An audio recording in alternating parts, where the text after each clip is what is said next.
In the future, genetic modification of embryos becomes quite popular. These babies are born with higher IQ, ideal physical characteristics, and controlled emotions. They are perfect specimens referred to as GC people and are named after the company Grand Crest Labs that invented the method. When space exploration becomes indispensable to find a solution to climate change, these GC people are sent into deep space as astronauts. Aboard the starship Teleios, a crew of GC astronauts led by Commander Lyndon wake up from their cryosleep when they make it to Saturn. Their objective is to find out what happened to Atramitos, a mining vessel that has been drifting off Saturn's moon Titan.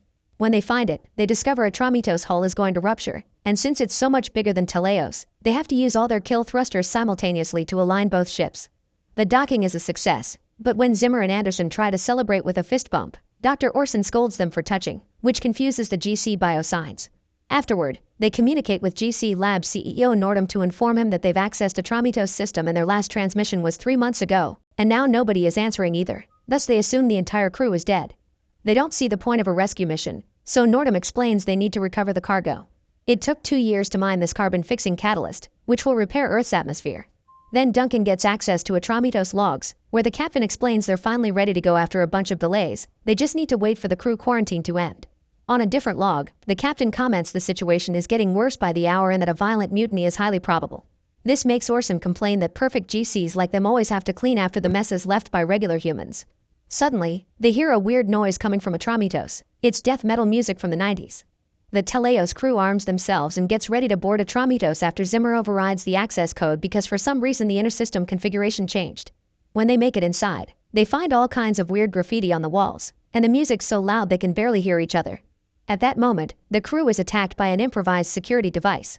They manage to destroy it before it can hurt them, and then the crew splits to cover more ground. Zimmer discovers the black box has been forcibly removed, but at least he gets access to the system and manages to turn off the music. Anderson finds that all the greenhouse plants are overgrown, and among these plants there's Lulu, a Atramitos robot servant who informs them there's one survivor left on the ship. After destroying another security device, Duncan finds Travis, but he's unresponsive, almost in a catatonic state. Orson goes looking for the cargo, but unfortunately it's not there. Moments later, the crew meets to discuss the situation. The Atramitos tracking system is disabled, and the scanners didn't find any signs of the cargo or the crew. The only DNA present is still Travis and the plants. Travis is the ship's junior engineer and his file shows nothing special about him. He doesn't even have military training. Physically he's fine, but mentally Travis is a mess. It could be PTSD, depression, depersonalization disorder, or even all three. Lyndon tries to talk to Travis, but still gets no response, so he decides Duncan will be in charge of the guy because she has a PhD in psychology. Lulu can't help because her memory has been wiped clean just like Atramitos' system. Meanwhile, Anderson finds a message from Nordum coldly asking about the cargo and she comments on how they'll be stuck here for a while, thus they'll have to find a way to make the most of it. This shocks Zimmer because that almost sounded like flirting, which the GC should be above. Duncan goes to see Travis and tries to bond with him through kindness and discussing matters like friendships in the crew and the effect space travel can have on the mind. Later, Duncan brings her results to Lyndon and Orson. Not a single thing she said got Travis to respond, but his face did twitch when Duncan mentioned Lulu. Duncan points out that isn't uncommon for not GC people to develop feelings for robots, especially if they look human. Since Travis is an engineer, he could have added some modifications, and Zimmer conducts a medical examination to confirm that Travis modified Lulu to give her private parts. Lyndon decides they'll allow Lulu to visit Travis from time to see if she can be the carrot they can use to control him. Moments later, the system goes out in the whole ship, and they discover Travis has escaped and he's probably armed because there's a pulse rifle missing. Duncan goes looking for him and ends up at the end of Travis' weapon, so she tries to make him talk to her by using kindness again. When she's about to get him to react, Lyndon interrupts them and makes Travis lower the rifle through threats. After they lock Travis again, Duncan argues with Lyndon for not trusting her methods, but Lyndon just reminds her of the mission. In the meantime, Anderson weirdly tells Zimmer that she finds the emergency light soothing. Zimmer decides to access the Atramitos entertainment files, discovering that they like to watch violent robot fights. He thinks this is natural because imperfect humans crave violence, but Anderson finds it disgusting and asks him to stop it. Then she comments on how hot the room is without the cooling system and removes her jacket, which makes Zimmer feel more awkward than it should. Seconds later, Zimmer gets the system working again, and they get another cold message from Nordum reminding them to get the cargo and that everything else is secondary. Duncan studies the graffiti on the walls before approaching Travis again. This time she talks kindly about his art before leaving him alone with Lulu. Then Duncan goes into the next room to spy on them through a hidden camera, and she hears Travis whispers things to Lulu in Mandarin before kissing her. Afterward, Duncan goes looking for Orson and finds him wandering in a corridor because he forgot what he came here for, which is strange because he never forgets anything. Zimmer knows Mandarin, so Duncan plays the recording of Travis' words, which are gargled because of the whispering. Zimmer can make out the words unable, belief, and near, and wonders why Travis' profile didn't say he knew languages, but he promises he'll work on translating the full conversation. Duncan goes back to watching Travis and Lulu and discovers her hand is shaking, so she makes it stop before anyone can notice. Since Travis isn't talking anymore, Duncan makes Lulu leave the room and asks her what Travis said, to which Lulu responds Travis told her in his mind they are together every moment. This doesn't match Zimmer's translation, meaning she's lying, which she shouldn't be able to do. Meanwhile, the guys are discussing alternate methods of interrogation and Orson shares some military tactics he's studied in the past, but Zimmer and Lyndon are against anything that could cause harm. They're interrupted by Anderson, who is having trouble with the bathroom system, so Zimmer goes to fix it. Anderson shocks Zimmer by thanking him with a hug and asks him to stay, convincing him to get frisky with her in the shower. Duncan continues to watch Travis and suddenly hears him speak in Russian. Before the computer can start translating, the ship suddenly begins shaking and the crew discovers an outside door opened, so they're losing atmosphere. Lyndon notices Zimmer coming out of Anderson's room without his uniform, but now they need to concentrate on the emergency, which is made worse when Zimmer realizes they've been locked out of the system. The door that opened is on the cargo bay, which doesn't make sense because that area should be isolated, meaning there must be a break in the air seal. Zimmer enters the cargo hold while Lyndon holds him with a rope, and while he's successful in closing the door again, this still makes Anderson cry because she thought her friends were in danger. Lyndon comes back fine, but Zimmer has passed from the air pressure, so Orson takes him to the infirmary for a medical examination. He decides Zimmer only needs some rest, probably until he wakes up, which leaves him confused because he's usually more exact with his words than that. Afterward, Lyndon scolds Anderson for what he did with Zimmer in the bathroom, reminding her that primal indulges aren't for GCs. Meanwhile, Duncan asks Orson if robots can lie, so he explains they can be reprogrammed to give incorrect answers to specific questions, but they can't make up their own answers. However, he didn't find such programming when he examined Lulu. Then Duncan goes back to the computer to translate the Russian sentences she heard earlier, and this is heard by Anderson, who points out that's a complex quote from War and Peace by Tolstoy. Anderson also wonders if Travis is contemplating the meaning of their existence, which makes Duncan rush to see him and finally confront him. After electrocuting him, she explains she thinks Travis is only pretending to be psychologically traumatized, which makes Travis answer in French, which Duncan can understand. Travis asks her not to repeat this to anyone but just adds another literature quote. Back to Anderson, she manages to get the communication system in the Atramitos working, but she sees the same message she saw before. Nordum hasn't been live, it's a recording that keeps arriving as a new message every 2 hours. Lyndon asks her to send new encrypted messages out to Earth until they get an answer, and this makes Anderson cry, so Lyndon yells at her for being emotional. At that moment, a newly woken Zimmer comes to see them, and Anderson runs to hug him, causing Lyndon to yell at them again. He thinks that if Zimmer hadn't been with Anderson, he could have seen the error in the cargo bay before it almost got them killed. Lyndon orders Anderson to go see Orson to check why she's being emotional, then he shares with Zimmer what he's found in the logs. The first year of logging was thorough with its information, but the second year became more sparse until it nearly ceased about 3 months ago, as if the information has been purposely censored. Instead of commenting on that, Zimmer wonders when Lyndon became such a twat. Orson examines Anderson, but he doesn't find any signs that there's something wrong with her. Anderson wonders if Orson feels different too, but he doesn't want to admit it. Duncan researches Travis' latest quote, which turns out to be Moliere.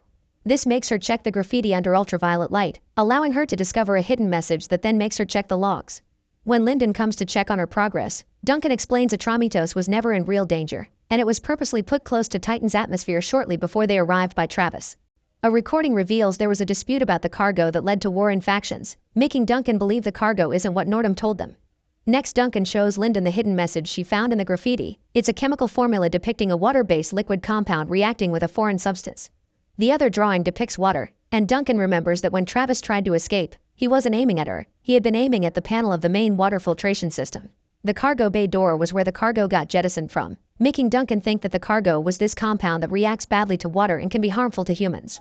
Lyndon thinks all this is circumstantial evidence and orders Duncan to get a confession. Duncan goes to demand an explanation from Travis, who quotes Tolstoy again and implies the compound would destroy not GC people before he starts laughing, making Duncan leave in frustration while her hand shakes. Zimmer finds her in the corridor and asks about the hand, but he quickly forgets what he came here for. In the meantime, Zimmer informs Lyndon that if the cargo had been released, then it would have pulled into Titan's atmosphere and it would have survived the landing, thanks to the special box it was in. However, without more information, looking for it would be like hunting for a single grain of sand. Later, Lyndon authorizes a more extreme method of interrogation to get Travis to talk. Duncan asks Travis to confess where the cargo is or Orson will hurt Lulu, and at first Travis doesn't react, he only watches how Orson gets the robot's arm. But when Orson's about to go for the head, Travis finally snaps and gives them the codes to track the cargo box. He also accepts to explain everything related to the compound, but only if they allow him to repair Lulu. In the communication room, Zimmer tries to get affectionate with Anderson, who pushes him away for the sake of the mission. Zimmer doesn't care about the mission anymore because he's tired of not having the power of choice and confesses he can't concentrate on his job because he keeps thinking about her. When she's called beautiful, Anderson cries and kisses Zimmer. When Lyndon discovers the couple is getting frisky again, he pulls them apart and tries to start a fight, but Orson stops them when he brings the info they got from Travis. Using the code, they manage to find the cargo, although they can't get a visual. Lyndon decides he and Zimmer will go down on a pod to recover the cargo. In the meantime, Duncan brings Travis repair tools to get him to talk. He explains he was the one to jettison the bodies and the cargo, and who erased Lulu's and the ship's memories, but he wasn't able to end things for himself. Since he couldn't forget all the terrible things, he decided to embrace the craziness so he could the story on his own terms because nuance couldn't be explained on a captain's log. After the crew had successfully mined the compound from Titan, one microscopic bit on someone's glove got through quarantine and into the water supply, making all their water lethal. They sent a message to Earth to warn them the compound wasn't safe, but Nordum only told them the ship came with a special water filtering system made by his company that could deal with the compound, meaning they always knew what it could do. The crew got divided into two teams, but those who didn't want to bring the compound back to Earth were killed by those who wanted to obey Nordum. Travis survived by staying away from the conflict, and the winning team got killed one by one from the shadows. GC Labs wants the compound to kill regular humans and use their blood to fix GC people. After Duncan leaves to tell the others, Travis begins repairing Lulu. Meanwhile, Anderson finds a message from Nordum, saying this will be his last.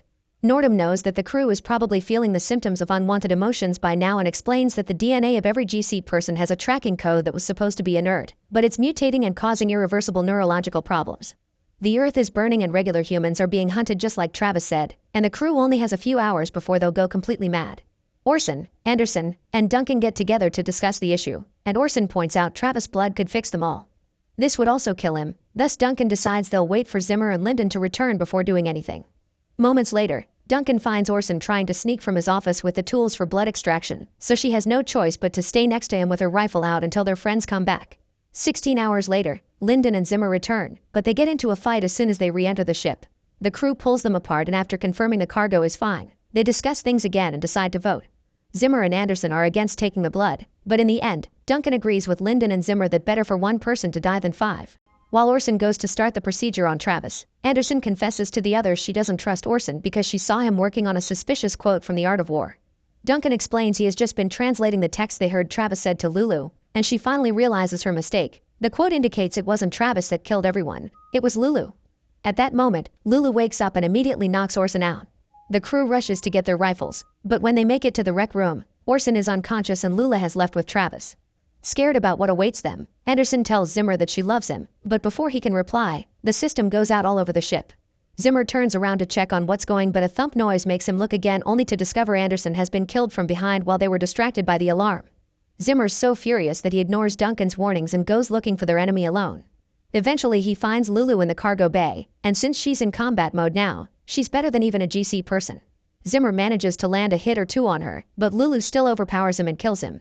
Duncan is found by Travis, who immediately knocks her out with his rifle, but this gives out his position and allows Lyndon to shoot him too. When Lulu comes down that corridor, she walks by Duncan's body thinking she's unconscious, but it's all a trap. Lyndon's holding Travis hostage to stop her from moving. Then he and Duncan shoot at the ship's lighting system to make it explode above Lulu and electrocute her until she breaks. Afterward, Lyndon gets Travis ready to be killed while calling him depraved for the modifications he made to Lulu, which Travis denies. This makes Duncan change her mind about the vote and instead of attacking Travis, she kills Lyndon. Then she explains that the GC problem had a 97% success rate but she was part of the other 3%, which is why the mutation hasn't affected her as much as the others.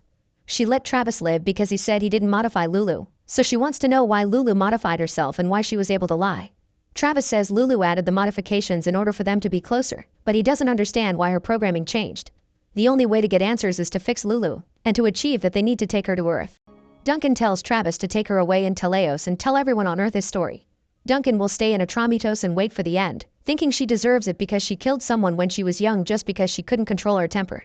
Once Travis and Lulu are safely far enough in Teleios, Duncan overrides Atramitos protocol and makes the ship crash into the surface of Titan to finally get rid of the problem for good. Make sure to subscribe and turn on notifications so you can watch more videos like this. Thanks for watching.